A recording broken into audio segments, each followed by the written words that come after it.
आज हम बात करेंगे कि अगर न्यूबॉर्न बेबी है आपका, तो उसके साथ ऐसे 4 बातें हैं जिनको आपको नहीं करना है, आपको बहुत ध्यान रखना है। कई बार ऐसा होता है जब हम फर्स्ट टाइम माँ बनते हैं तो हमको बहुत सारी चीज़ें नहीं पता होती हैं, या आजकल कई लोग बाहर रह रहे हैं, अपनी फैमिली से दूर रह रहे हैं, तो वो माएँ नहीं समझ पाती हैं, उनको कोई बताने समझाने वाला भी नहीं होता है। तो हम बहुत सारी ऐसी गलतियाँ कर देते हैं। तो आइए जानते हैं वो कौन-सी ऐसी गलतियाँ हैं जो आपको नहीं करनी हैं। सबसे पहली चीज़ है, कई बार ऐसा होता है कि ब्रेस्ट मिल्क सही से नहीं बन रहा होता है और बच्चे का पेट नहीं भर रहा होता है, तो हम बच्चे को, बहुत सारे लोग ऐसे होते हैं जो काऊ मिल्क देना स्टार्ट कर देते हैं। तो अगर आपका बच्चा अभी 1 साल से छोटा है तो आप कभी भी बच्चे को काऊ मिल्क या बफेलो मिल्क ना दें, क्योंकि उसमें बच्चे की ग्रोथ के लिए बहुत सारे पोषक तत्वों की कमी होती है, जिससे बच्चे को उतना अच्छा विकास नहीं मिल पाता है। तो अगर आप चाहते हैं कि आपके बच्चे की ग्रोथ बहुत अच्छी हो, तो आप शुरुआत में, अगर ब्रेस्ट मिल्क कम बन रहा है तो आप बच्चे को फार्मूला मिल्क दे सकते हैं। उसके लिए आप अपने डॉक्टर से सलाह ले सकते हैं। डॉक्टर आपको रिकमेंड करेंगे कि आपको कौन-सा वाला फार्मूला मिल्क लेना है।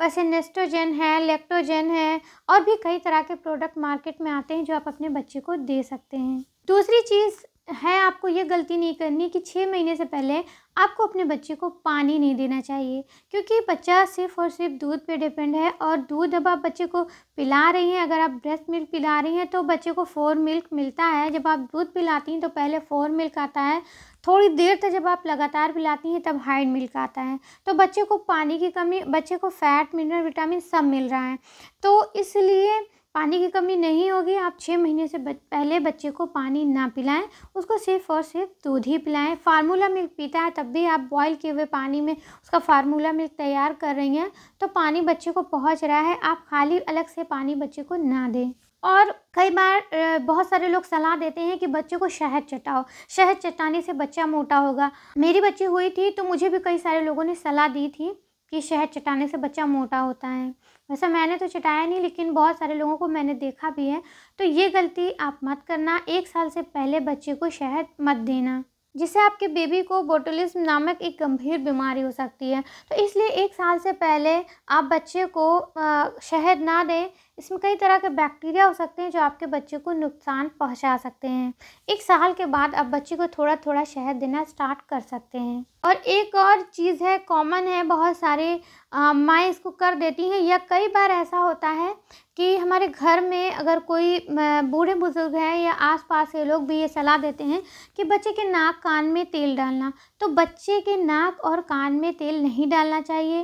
पहले के ज़माने में डाला जाता था, उस टाइम के लिए हो सकता है वो सही भी हो, क्योंकि उस टाइम जो तेल था वो एकदम प्योर होता था, उसमें कोई भी मिलावट नहीं होती थी, कोई ऐसी खाद नहीं पड़ी होती थी। आजकल तो अगर हम उसको अपने सामने, अपने खेत का भी उगा हुआ है, तो हम उसको पूरी तरह से प्योर नहीं मान सकते।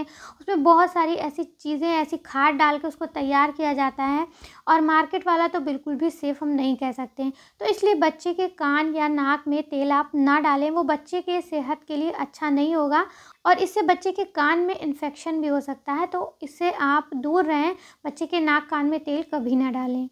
और अगली एक गलती बहुत सारी माएँ करती हैं, बच्चे के मसाज के ऑयल को लेकर।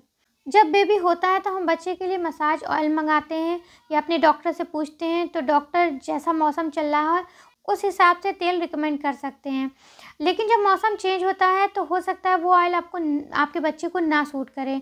तो आप मौसम के हिसाब से, अगर आपके बच्चे को वो ऑयल नहीं सूट कर रहा है तो आपको उस पे ध्यान देना है। अगर आपके बच्चे को मौसम चेंज होने के समय या चेंज हो रहा है तो आपके बच्चे को कोई स्किन प्रॉब्लम हो रही है, तो आप जान जाएँ कि हो सकता है आपके बच्चे को वो तेल ना सूट कर रहा है, उसको आप चेंज कर सकती हैं।